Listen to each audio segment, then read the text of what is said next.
Well, it's another busy day. So let's see. Okay, we got the John Deere. Let's see, the 318, the one that was from 1983. He came and picked it up today. I tell you, this happens more than it should. You get it right up to their trailer. You start it up. I mean, you've tested it all week. Every day you get on it, you test it, you're running around the yard. And then when he shows up, you start to run it up the trailer and it dies. That's like the third time that's happened to me this year. So I ran down, got some gas. It looked like it had gas in it. Of course, we're on this big hill, so maybe the gas slushed backwards or something. So I came down, got gas, and it did start. And we got it on the trailer. And after I got it on the trailer, I started it again. So I guess it was out of gas, but I tell you, that's just terrifying. So I've been waiting all day for him to call me up and say, it's not running. So, and then I had a red Craftsman and got that done right away this morning. So that was a deck. It had some deck issues, so I got all the deck problems taken care of. And what else? Oh, while I was dropping off the Craftsman, he gave me this as it doesn't run. Well, it'll run and then starts and then dies. So I was going to start it while I was over there, but it didn't have any oil in it. I can't understand how come people don't put oil in their machines. Check the oil. So while I was out, this guy shows up. Now here's the thing about people. I'll get 10 people a week that will say, I'm coming over on Wednesday. They never give you a specific time. You'll say, okay. And they never show up. Happens all the time. Non-stop. Well, this guy says, I'll be over on Wednesday. Well, I knew it wasn't going to show up. I was pretty sure of it. Not that, they all say the same thing. It's a kind of just the way how they react to it. Like they're just trying to get you, they've contacted you. You've told them whatever they wanted to know, the price, or will I work on it on site or whatever, and then they'll say, I'll bring it over, or I'll try to get a trailer, something like that. And they're not gonna bring it. Well, this guy did. So I was dropping off that other John Deere. He comes by and he says, where are you? He messaged me. Of course, I'm up by the lake and there's no signal. So when I got up there, it finally the phone went off. And I said, okay, and then he called. So I called, or I answered, and I told him, I'm dropping off a mower. I'll be right there as fast as I can. So he waited around for us. Seemed nice enough. So he wanted me to change the tires. He wanted me to put these grippy tires on. He bought the tires and brought them over. So I got those on. That wasn't hard to do. I tell you, I did one set this last week on a Cub Cadet. I just couldn't get those off. That was terrible. I told you about it. I had to put it underneath the truck, use a jack, and jack the truck up on top of the tire and try to pop off. Oh, it was terrible. But these popped right off. 2 or 3 whacks with the hammer and crowbar. I mean, it just pops right off. So I don't know what the deal with those are. So I got those tires on, and those look nice. I really like those. They're $66 a piece, so I'm not too excited to put it on my John Deere. I'll just keep the chains. I think my chains were $66 total. Then he says, I want you to adjust the brakes. They don't hold. So I got I started it and I was playing with the brakes, and then I noticed that it's making a horrible sound when you release the brakes. I mean, just terrible. I mean, I don't even know how he didn't say, hey, why don't you take a look at this bracket? So I jacked it up and looked underneath there. The fan that cools the transmission was hitting the belt. Several of the blades were. So the belt was bouncing up and down and hitting the spring. It was a terrible noise, and you couldn't even figure out where it was coming from. It was just rattling. I mean, just grinding or whatever the noise was. I can't describe the noise. All underneath. You couldn't put your ear by it and nothing. It was everywhere. But it was that spring. It was hitting that spring. So I got the fins back down on that fan. It's just a plastic fan. And that noise completely went away. I mean, that in itself should make him happy. But he says he wants me to adjust the brakes. So I I get on it, and the way you check for brakes, this is the standard method. Every mechanic uses this method for checking brakes. You put the brake pedal on,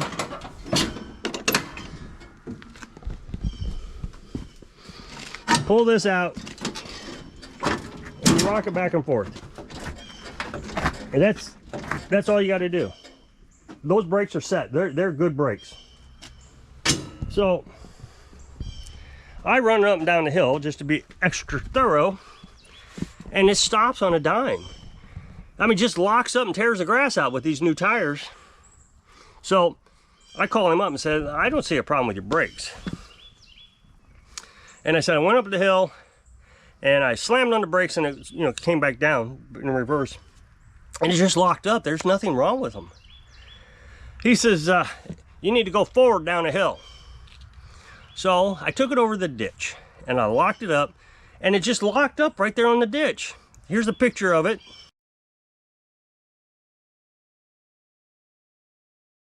So that was Carolyn taking a picture of it. So I send a picture to the guy. He says, no, you're doing it wrong. You need to go down the ditch, set the brake, and then get off the lawnmower, and then you'll see it roll down the hill. Here's a video of that exact thing.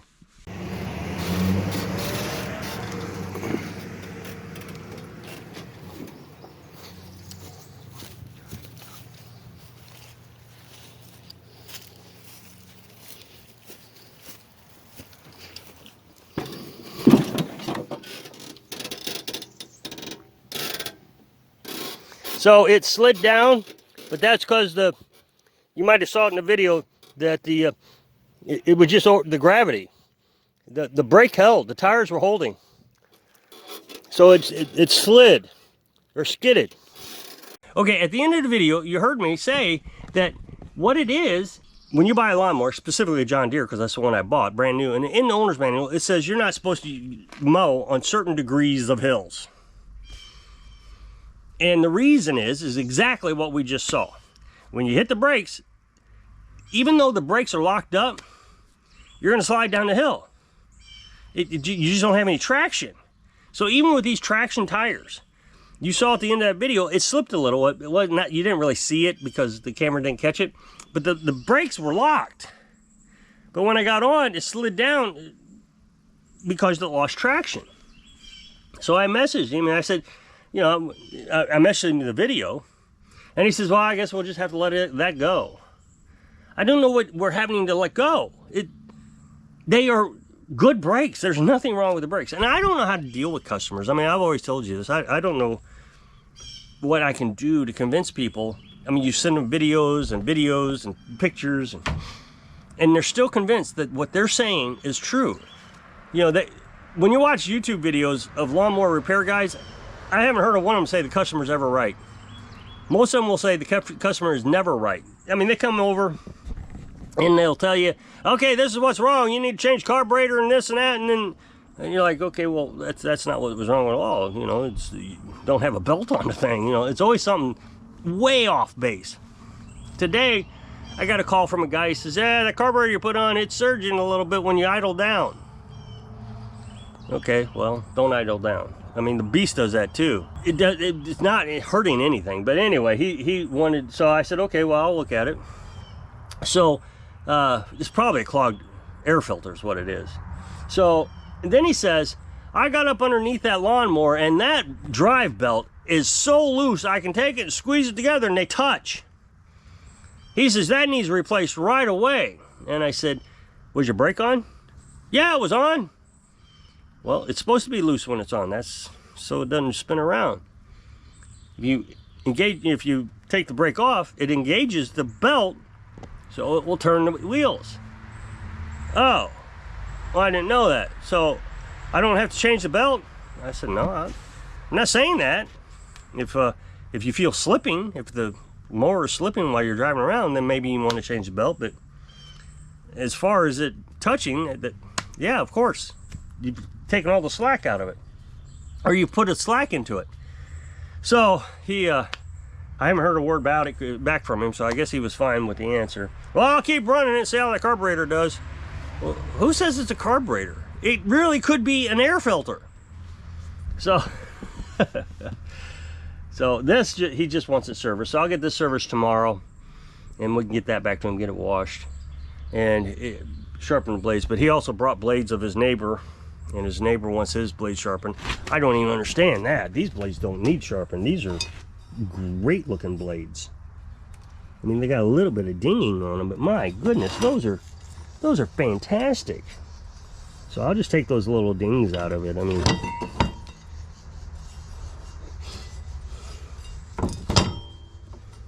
so again, customers never right. They want things, and there's just no reason to do some things.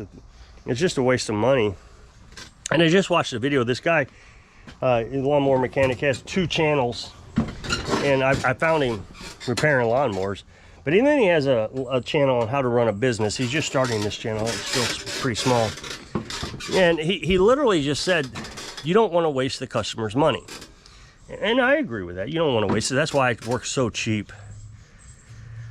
So, I mean, I charge a quarter of what everybody else charges. But how do you argue with the customer? He didn't explain that. I mean, yeah, when you're quoting, you don't want to say, okay, this spindle is good and that one's bad, and you know, there's some grinding. He says when you do a quote, you want to check the entire lawnmower and just let the guy know this is what it's going to cost to fix everything up. Otherwise, let's say they bring it in and the carburetor needs changed. You change the carburetor, and then a week later, the wheel bearing goes bad. Well, then he's got to bring it back. Well, he says you should have told him that, because now he feels like he's piecemealing the thing together. And there's some truth to that. I agree. But on the other hand, if you do go through all that, because I have, 99% of the time they're going to say, I don't want all that. Just make it run. I mean, I just had a guy bring over a Craftsman, and it sounds terrible. I mean, it's a horrible sounding engine. He says, I bought this used, I don't want to spend a lot of money on it, but it won't start. Can you make it start?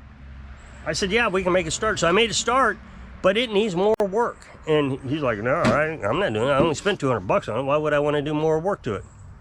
So they just, I mean, you can go through all that extra work trying to quote it out all properly and tell them every little thing that needs fixed, but they're not going to do it. I mean, that Craftsman that I just worked on, it had a slew of issues. Every time I looked at something was wrong. Every time. So initially it wouldn't start because there was a wiring issue, loose connection. So I fixed the loose connection. Then I noticed that the voltage regulator wasn't putting out any volts, wasn't charging the battery. They had removed the ground, so I had to add a new ground wire. And then I noticed the seat switch was wrong, so I had to fix the seat switch. All that just to get it to start. And then he says, sharpen the blades. So I sharpened the blades, and one blade was completely gone. It was not on the machine. The other 2 weren't tightened correctly, so it rounded off the little star pattern. So I had to, fix that. So what started out as a $45 job ended up being $200 in parts and labor and everything. And parts was the biggest part of the price. Just because he asked me to sharpen blades. If he had not asked me to sharpen the blades, then I could have taken it back, and of course he would have said, hey, there's something wrong with the blades, and then, but I don't understand how you're going to go through the whole mower without wasting your entire day trying to find all the problems. Every time then when I took the deck off, one of the pins that hold the deck on wasn't even attached.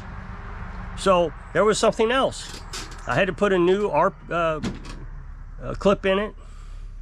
So I don't want to say that the guy on YouTube was wrong. He's probably right. I just don't think it's worth the effort to go through all, go through all that just to be told, well, no, I don't want to do any of that. I told you to work on the carburetor, or I told you just to get it started. I mean, like I said, I called on the Craftsman because he asked me to sharpen the blades, and I couldn't sharpen the blades because one of them wasn't even there. So, I don't know. It's getting busy around here, and things are really picking up. So, I guess it's all good. So, if you'll click this up next box, it'll take you to a video where I was, I don't know, I was working on the other channel. That's what I'm doing. So, let's see. This is Wednesday. So, tomorrow, this video, yeah, there'll be a brand new video that you can watch. So I hope I can inspire you to figure people out so you can live your dreams. Thanks for watching.